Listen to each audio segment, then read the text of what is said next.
We want Komatapu. Komatapu. No Komatapu, no rest. No rest, no rest. No Komatapu, no rest. Long live, long live. CDF Zindabad. Zindabad, Zindabad. আমাৰ প্ৰধানত তিনিটা দাবী আজি কোচ ৰাজবংশী জাতীয় ছাত্ৰ সন্থাৰ উদ্যোগত আমি তিনিদিনীয়া আমি অনশনৰ কাৰ্যসূচী গ্ৰহণ কৰিছোঁ আৰু আমাৰ প্ৰধান তিনিটা দাবী হ'ল যে এটা নিৰ্দিষ্ট সময়সীমাৰ ভিতৰত কোচ ৰাজবংশী জনগোষ্ঠীক জনজাতিকৰণৰ মৰ্যাদা প্ৰদান কৰিব লাগে।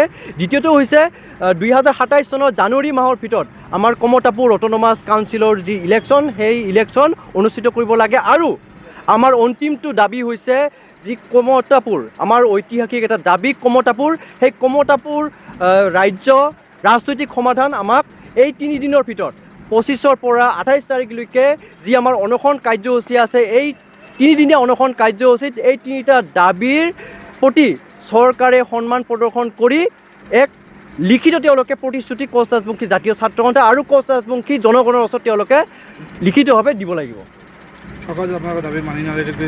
চৰকাৰে যদি আমাৰ দাবী এই তিনিদিনৰ ভিতৰত যদি মানি নলয় তেন্তে 28 তাৰিখৰ ভিতৰত কোচ ৰাজবংশী জাতীয় ছাত্ৰ সন্থাৰ কেন্দ্ৰীয় কাৰ্যনিৰ্বাহক সভা অনুষ্ঠিত হ'ব আৰু 28 তাৰিখৰ পৰা এই যিটো 72 ঘণ্টীয়া যি অনশন কাৰ্যসূচী এই অনশন কাৰ্যসূচী আমি অনিৰ্দিষ্ট কালৰ কাৰণে আমি এক্সটেণ্ড কৰিবলৈ বাধ্য হ'ম আৰু আজিয়ে হয়তো যি এক্সটেণ্ড কৰাৰ যি আমাৰ যিখিনি কৰণীয় আমাৰ কাম আছে আজিয়ে সেই কামখিনি আমি কোচ ৰাজবংশী জাতীয় ছাত্ৰ সন্থাৰ কাউন্সিলৰ পৰা আমি কৰা হ'ব।